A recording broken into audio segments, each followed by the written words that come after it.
എന്റെ അമ്മ.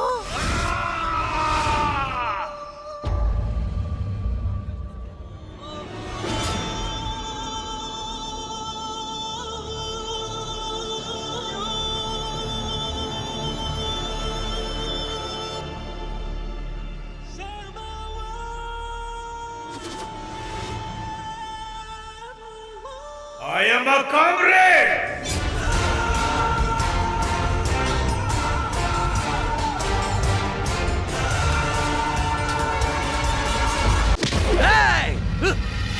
ആരാണെന്നാണോ വിചാരിച്ച? ഞാൻ പഴയ നക്സലൈറ്റാ.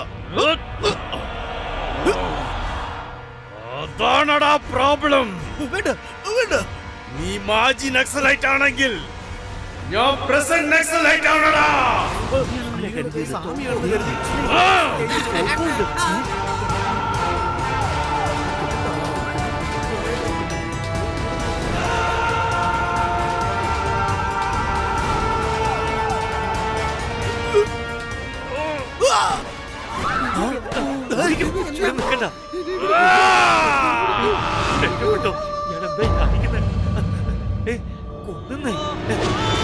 പോ നമുക്ക്.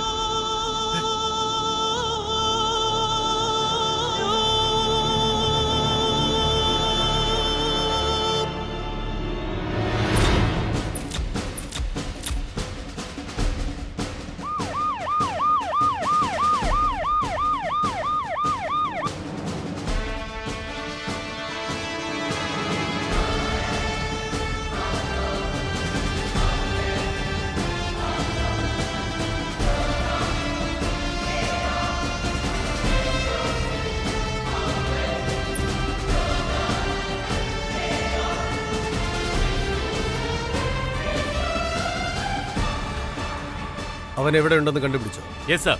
സിറ്റി ഔട്ട്സ്കേർട്സിലുള്ള എല്ലാ ചെക്ക് പോസ്റ്റും ഇൻഫോം ചെയ്തിട്ടുണ്ട് സർ. അവന് രക്ഷപ്പെടാൻ സാധിക്കില്ല. അവൻ ഈ സിറ്റി വിട്ട് പോകാൻ ആഗ്രഹിക്കില്ല. ഇത്രയും ദിവസം ഡിപ്പാർട്ട്മെന്റിനെ പറ്റിച്ച് ഈ പരിസരത്ത് കറങ്ങിയിട്ടുണ്ടെങ്കിൽ അവനിവിടെ എന്തോ പ്ലാൻ ചെയ്തിരിക്കണം.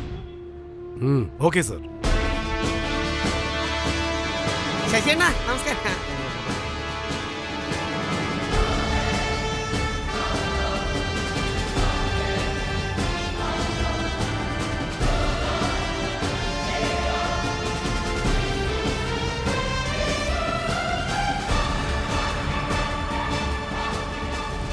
Hello sir. മഹാനന്ദിയായിട്ട് നല്ല അടുപ്പമാണ്. No no. ഇത്രയും ദിവസം അവൻ ഇവിടെ താമസിച്ചിട്ടുണ്ടെങ്കിൽ ഒന്ന് നിങ്ങളുടെ സമ്പത്തിനെ അവൻ ആഗ്രഹിച്ചിരിക്കണം, അല്ലെങ്കിൽ നിങ്ങളോട് എന്തെങ്കിലും പ്രത്യേകിച്ച്. അതൊക്കെ എനിക്കറിയില്ല സർ. അവൻ ഏതോ പ്ലാൻ ചെയ്താണ് ഇവിടെ താമസിച്ചത്. പോലീസിന്റെ കയ്യിൽ നിന്ന് രക്ഷപ്പെടാൻ കഴിയില്ല. അവനെ പറ്റി എന്ത് ഡീറ്റെയിൽസ് കിട്ടിയാലും ഉടനെ ഞങ്ങളെ അറിയിക്കണം. ഓൾറൈറ്റ്. അവനും ഈ പെണ്ണിനും എന്തോ ഒരു ലിങ്ക് ഉണ്ട്. രണ്ടുപേരും ഏതോ സീക്രട്ട് മെയിൻറ്റെയിൻ Yes, sir. ചെയ്യുന്നു. Better keep an eye on it. അവനൊരു റിയൽ നക്സലൈറ്റ് ആണെന്ന് നിങ്ങൾ മനസ്സിലാക്കിയില്ലല്ലേ? അവൻ രാശിക്കല്ലൊന്നും വിൽക്കാൻ വന്നവനല്ല. നമ്മളെ പോലുള്ള ആൾക്കാരെ ഇല്ലാതാക്കാൻ വന്ന കോമ്രേഡ് സത്യനാണ്. ആ പെണ്ണിനെ കൊല്ലാൻ പ്ലാൻ ചെയ്യാന്ന് അറിഞ്ഞാ അവൻ നമ്മളെ വെച്ചേക്കില്ല, അറിയോ? അയ്യോ, നമ്മൾ കോമറേഡിന്റെ കണ്ണുപെട്ട കാലിന്റെ കണ്ണുപെട്ട പോലെയാ. അത് ഹോട്ടലും വേണ്ട, അതിന്റെ ഷെയറും വേണ്ട. ഓ ഇരിക്കടോ അവിടെ. താൻ തന്നെ മീഡിയയിൽ വിളിച്ച് പറയുന്നു തോന്നുന്നല്ലോ. മീറ്റിംഗ് ഒന്നും വേണ്ടണ്ണാ. അണ്ണൻ പറ, ഇപ്പൊ തന്നെ തീർത്തേക്കാം. ഒന്ന് നടക്കുന്നുണ്ടോ? മരണത്തെക്കാളും വലുത് മരണ ഭയമാണ്. അയാളെ വെറുതെ വിട്ടേക്ക്. ആ സ്വാമി തന്ന ഈ കല്ലുകൊണ്ട് എന്നെങ്കിലും ഞാനൊരു ഹീറോ ആകുമെന്ന് കരുതി. പക്ഷെ അതൊരു കള്ള സ്വാമിയാണെന്ന് അറിഞ്ഞതിന് ശേഷം ഇനി ഈ കല്ലെന്തിനാ? ഒരൊറ്റ എണ്ണ വെച്ചെന്നല്ലണ്ടല്ല. ഈ കല്ലിന്റെ കാര്യത്തിൽ നീ ഫൂളായിരിക്കാം, പക്ഷെ നിന്റെ തലവര നന്നായില്ലെങ്കിൽ നീ ഈ ഹോട്ടലിന്റെ ഓണറാവും. ഈ ഹോട്ടലിന്റെ ഓണർ ഇവിടുത്തെ സർവർ ആവും. ആദ്യം വേണ്ടത് വിശ്വാസം. നീ നിന്നെ തന്നെ വിശ്വസിക്കാൻ തുടങ്ങിയാൽ നീ എന്ത് വേണമെങ്കിലും ആകാം. വിശ്വാസം അതല്ലേ പ്രധാനം. കല്യാൺ ജ്വല്ലസ്. നാട്ടിൽ നിന്ന് അച്ഛനും അമ്മയോ വിളിക്കുന്നത്. സംസാരിക്ക. എന്താ പറയാ? ഇത്രയും കാലം നീ എന്താണ് സംസാരിച്ചിരുന്നോ അത് അങ്ങനെ സംസാരിക്കും. അന്നാ കല്ലുള്ളത് കൊണ്ട് ഞാൻ എങ്ങനെയും ഹീറോ ആവുന്നുള്ള വിശ്വാസത്തിലാണ് സംസാരിച്ചത്. ഇപ്പോഴും അതേ കോൺഫിഡൻസോട് സംസാരിക്കും. പറഞ്ഞത് കേക്ക്. ഒരെണ്ണം പച്ചെന്നുണ്ടല്ലോ. ഹലോ അമ്മേ, ഞാൻ അങ്ങോട്ട് വിളിക്കാനിരിക്കായിരുന്നു. ആ അമ്മേ, എന്നെ ഹീറോ ആയിട്ട് സെലക്ട് ചെയ്തിരിക്കുക. നമ്മുടെ കടമൊക്കെ പെട്ടെന്ന് അടച്ചു തീർക്കാമേ. എന്താ മോനെ, നിന്നോട് അവിടെ ആരാ ചായ എടുത്തോണ്ട് വരാൻ പറയുന്നേ? അങ്ങാടിപ്പടത്തിൽ ജയൻ സാർ കൂലിത്തൊഴിലാളിയായിരുന്നു. പുലിമുരുകനിൽ ലാലേട്ടൻ വേട്ടക്കാരൻ. അതുപോലെ ഞാനും ഇവിടെ സർവറിന്റെ വേഷമേ അഭിനയിക്കുന്നത്. എന്തൊക്കെയാണോ നാട്ടുകാരൊക്കെ പറയുന്നത് കേട്ട്. അല്ലെങ്കിൽ തന്നെ നിന്റെ അച്ഛൻ ആകെ പേടിച്ചിരിക്കുക. അച്ഛന് തീരെ സുഖമില്ല മോനെ.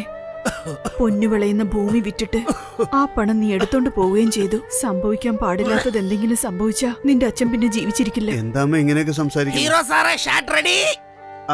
അമ്മ ഷോർട്ട് റെഡിയായി, ഞാൻ പിന്നെ വിളിക്കാം കേട്ടോ. ശരി മോനെ, സൂക്ഷിക്കണേ. ശരി അമ്മ. ഞാൻ വെക്കാണേ.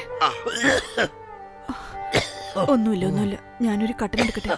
ഇനി എത്ര ദിവസം എന്ന് വെച്ചാൽ അവരെ ഇങ്ങനെ കള്ളം പറഞ്ഞു പറ്റിക്കുക? നമ്മുടെ കയ്യിലുള്ള കാശ് കളഞ്ഞു കുളിച്ചു എന്ന് അറിഞ്ഞവര് വിഷമിക്കുന്നതിനേക്കാളും ഇങ്ങനെ കള്ളം പറഞ്ഞവരെ സന്തോഷിപ്പിക്കുന്നതാ കറക്റ്റ്.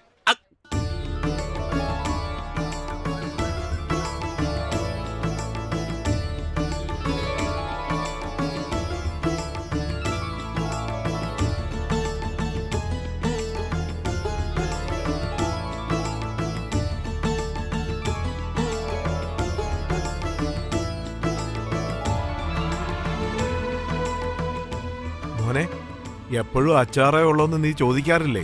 ദാ കണ്ടില്ലേ, സാമ്പാറ്, അവിയല്, തോരന്, ദാ ചിക്കന് എല്ലാം ഉണ്ട്. വയറ് നിറച്ചു കഴിച്ചോ?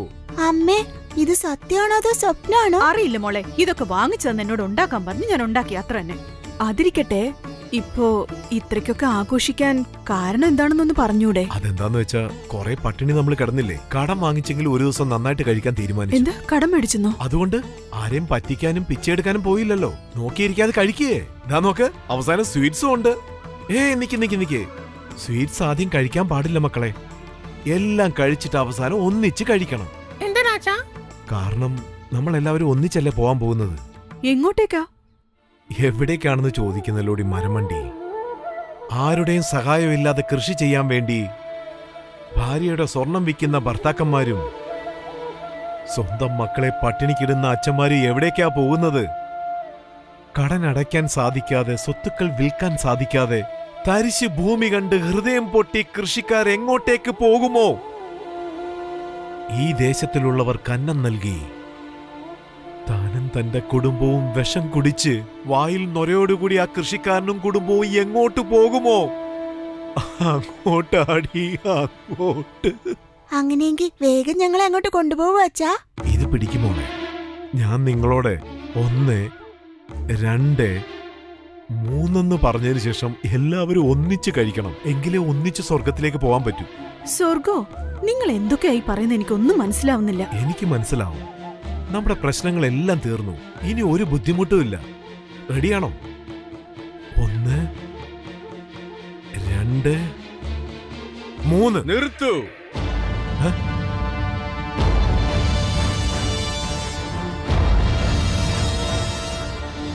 ആരാ നിങ്ങള്? താൻ ആരാ? Food inspection officer. നിങ്ങൾ അതിൽ കലർന്നിരിക്കുന്ന വിഷം ശുദ്ധമായതാണോ എന്ന് പരിശോധിക്കാൻ വന്നതാണ്. വിഷം ചേർത്തുന്നോ? അടുത്തുള്ള സിനിമ പോലും കാണിക്കാതെ ഇദ്ദേഹം എവിടെന്നാ നിങ്ങളെ സ്വർഗം കാണിക്കാൻ പോകുന്നത്? താൻ ആരാ?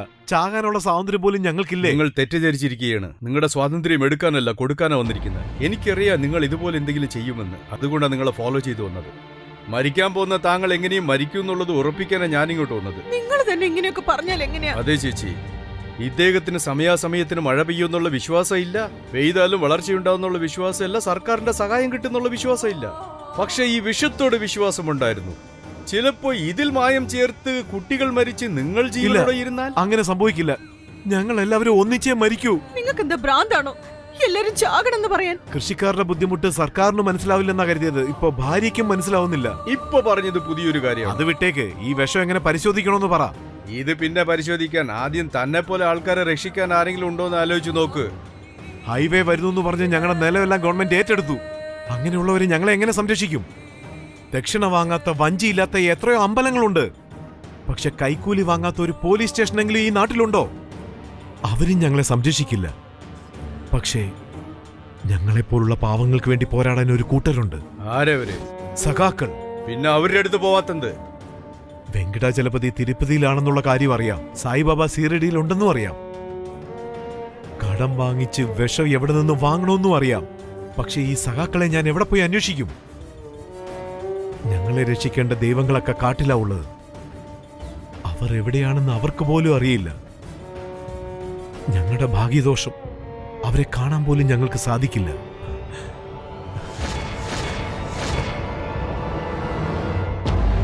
അല്ല, മഹാനന്ദി എന്തിനാ ഹോട്ടലിൽ താമസിച്ചത്? അവനും ആ പെണ്ണിനും എന്താണ് ലിങ്ക്?